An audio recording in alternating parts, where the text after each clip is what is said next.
everybody. It's great to see you again. I'm so happy to see such an active crowd this late in the day. Maybe you've had lots of caffeine like me. All good. Big fan of that. Okay, we're going to talk about an alternative kind of financing to what you think of when you think of VCs and so forth. Firstly, we'll do a few intros. Sean, would you like to start? And then Tayga. Sure. Hi, everybody. My name's Sean. I'm from a Canadian bank called CIBC, and we landed a software lending group as part of our wider CIBC team about 2 years ago. Great. Hi, everyone. I'm Tayga, CEO and co-founder at Duffy. We build a financial control center for SMEs in the UK. Fantastic. And maybe we can start with you, Tayga. Tell us about Duffy. I know you've got a kind of different funding model that's really interesting. So I think the biggest problem for SMEs these days is the cash flow problem. So we were trying to find a solution for that. What you can do is sometimes you have some receivables to get, and it takes time for your buyers to pay those receivables, and you need them basically faster than the due date. So you can come into Duffy, use the invoice financing product, get a 45-day receivables next day by paying a very small fee. And at the same time, sometimes you need to pay some invoices. So we give you a credit card with a small twist, which is the BNPL part. So whatever you spend, you can turn it to an installment and have a better cash flow. The biggest difference between us and the other credit card providers are we don't take any customer risk. We find the best available lender for you, use their own capital and underwriting model, and the customer doesn't even know that whose money they are using it. So that's why we are always trying to provide the cheapest capital and the most affordable one for our customers. Mm-hmm. And tell us a bit about the profile of the business, the customers. Like, who are they? Yeah, so we mostly focus on the S part of the SMEs, which is the smaller ones.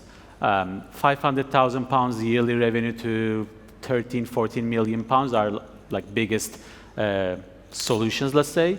They are 75% of them are profitable, 25% are backed by either an angel or VC. Mm-hmm. And a question for both of you. I know we've seen a growth in new forms of funding from neobanks and challenger banks and crowd equity and so forth. What's kind of driving all of this? Maybe you have some thoughts to start with, Sean? Yeah, well, I think there's one simple reason, which is there's an enormous wall of money out there that's looking for a home to go to, and that's not going away, I don't think, and it leads to the explosion of new business models like Dubai and like many others. There's a lot of money to go to work, and it needs to find channels to get out there, and it is. Fantastic. Alrighty.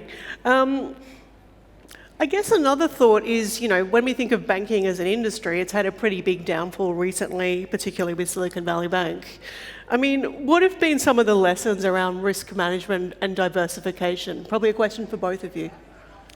You start. Thank you. Well, the Silicon Valley Bank thing was a tough thing that happened last year. They'd done a great job in building out a business and got some of their fundamentals wrong back at base.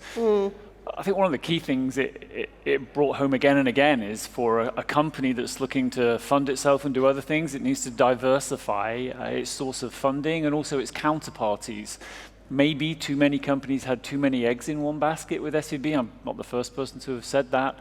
And that's one of the main lessons, I think, from the SVB crisis is that, move your stuff around, don't put everything in one place. And that's clearly happening now. They sort of, the options that founders follow now or look for, they spend a lot more time shopping the market and consulting with friends and their advisors, and that's what they should do. Yeah. Well, I think we are all greedy. Like if there is something, an excessive amount, which was the money for 2021, people make mistakes. When it's less, like the money is less on the market, you become more cautious and you focus on your product, you focus on your risk, you focus on your customers, and it's always like this ups and downs are going to be always in the market. That's what we see. Mm-hmm. I've got a general question, maybe for either of you or both of you. People always ask me this. How do you define the difference between a small and medium enterprise and a startup? Oh, God, there's so many answers to that. Yeah. And it really depends on, what lens you're looking at it through. I mean, a very small business is still struggling to find or define product market fit. But then that can still be a pretty big company, may not have got product market fit. So there's so many definitions to it. From our point of view, the type of lending that we do, if you get to an ARR of 2 or 3, we can be useful to you. If it's less than that, then you need a different sort of provider. Maybe Dubai, can help you there. So, I mean, the good news is for scaling companies is that there's plenty of solutions out there for you, depending on what stage that you're at.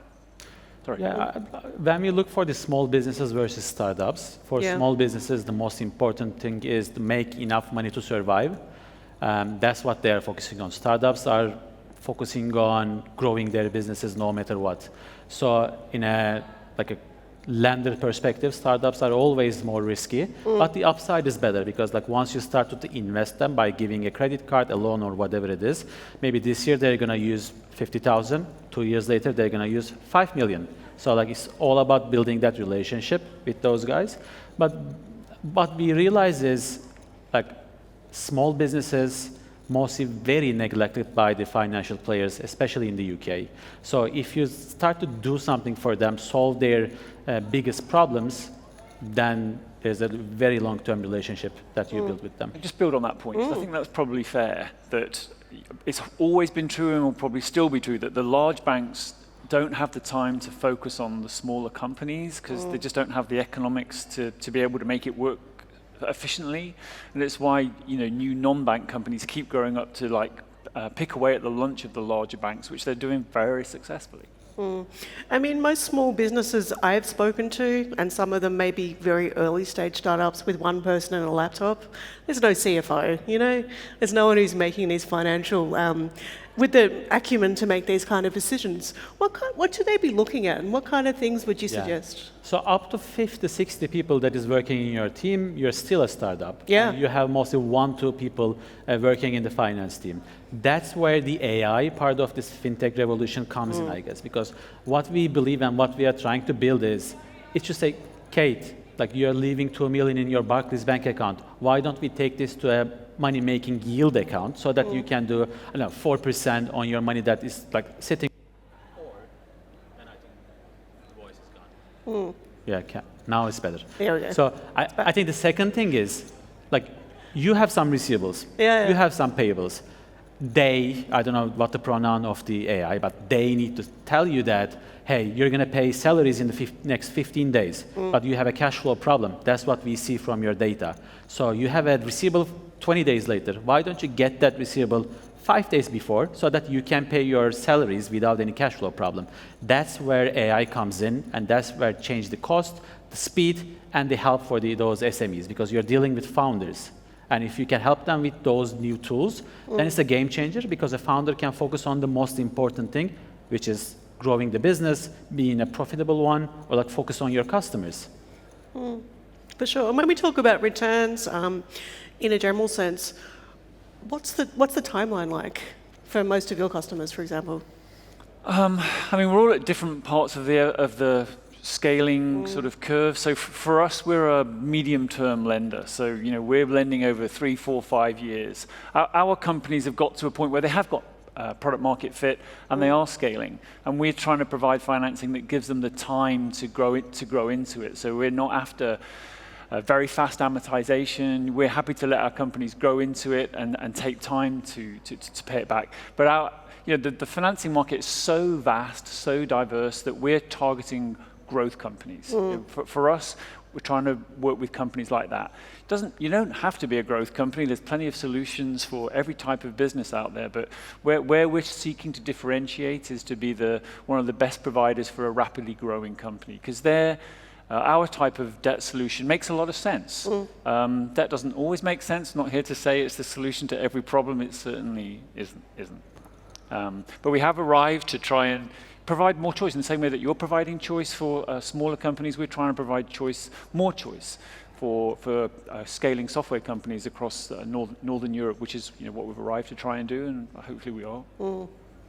Yeah, I think it's all about making people's life easier. Yeah. We know that, we see it from our customers, that previously they go to a very successful high street bank, ask £30,000 for their VAT payments. It took 1.5 months to approve, and then that VAT cycle has already gone. So us is just the simplicity. They don't care about paying 2% more, 2% less, because that 2% is less valuable than their time that they spend on jumping different banks, trying to get better rates, and have a never-ending paperwork. And you mentioned AI, Tayga, earlier. I'd be interested from both of you. I mean, I wouldn't go a day without getting at least probably 10 press pitches minimum where there's AI somewhere in that, probably the name. That's quite a common one. How are you using AI, and how's that changing? Has that changed since you started? Where do you think that's kind of going? Yeah. So we don't have a luxury to make mistakes, so we are very cautious on that. But what we are trying to build is like a co-pilot for your CFO or for your founder.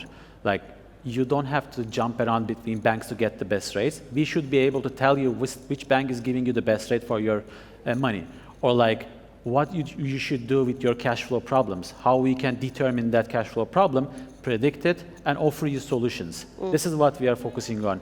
I think it's going to take at least a year and a half more to offer something substantial. And if you're dealing with people's money, you don't have the luxury to make mistakes. So that's why it's taking more time on the financial world to implement AI. Just to build on that, I think the impact of AI on banking and other sort of large-scale industries is just going to be massive. And I'm actually surprised it's not making faster inroads into it. I think a company called Poly AI did a big raise again today on sort of call center chatbots. I'm surprised we're not already there today, where you don't know whether you're talking to a chatbot or not on the call center, and many other industries too. So. The area where it will find it harder to penetrate is where the data quality is less good, and so it's harder to get an algorithm to work on it. But yeah, it's going to simplify banking enormously in many areas. Yeah, I could imagine that being a challenge for emerging markets, for example, that are less featured in large language model data sets and so forth. So it's an interesting area for sure. Yeah. And I know you invest in all kinds of stuff, from funds to startups and scale-ups. Can you tell us a bit about sort of your investment thesis and what you're kind of looking at? We're just trying to. So I think Dubai is a bit earlier than us. We're trying to find companies that are established in terms of a good product market fit, and is really just trying to capture as much market share as they can, where we can help fund that and provide sort of non-dilutive funding to that fits with the mix that they've already got. And we're really following the software trend. So software goes where industries can be automated, where they can be simplified, and it also follows societal trends. So we will see more software in environmental technology, in ESG type of applications. All the applications that are coming around the corner now, we'll see software go there, in the same way that software has already gone in and been a big success in accounting, in HR tech, in ERP. Software controls all those industries now, and in the future it's going to control the modern ones that are coming around the corner. Yeah, and I know, Tayga, you're an investor yourself. Do you want to tell us a little bit about that? Maybe there's some companies we should be have on our radar or something? Personally? Yeah. Nice question. My ticket sizes are so low, but I'm always trying to invest with a couple of friends that I have, which we have a vertical experience on something that is going to make some meaningful insights for the founder. So I'm mostly focusing on fintechs, sometimes marketplaces, D2C companies. For the Dubai side, we are sector agnostic. We don't care what you do, how you do. We just want to help you. If you're paying something or receiving any money from your customers, we are there. And hopefully, if the customers that we have is going to grow, we're going to go to Sean and said, why don't you get onboarded into our platform so that we can use your capital to help our customers? It's a win-win for both companies. Very nice. Okay, we've got, 1 to 2 minutes. Is there any concluding thoughts from either of you? I'd like to talk about SME financing. You've got the floor. If you're a founder out there, or there is so much choice depending on what size that you're at. Just look around, talk to whoever you trust. This company is a great example of providing access to all types of finance that you might not already think about, but there's so much choice out there that, do yourself a favor and check it out. Fantastic. I agree. Check us out. If you're an early stage startup and if you're an SME, we can help you. When we grow, I promise you, I will send those guys to you so that you can help them to grow even bigger. Fantastic. Thank you so much for your time today, and thank you everybody for participating in our session today. Thanks, Lovely everyone. to have you here.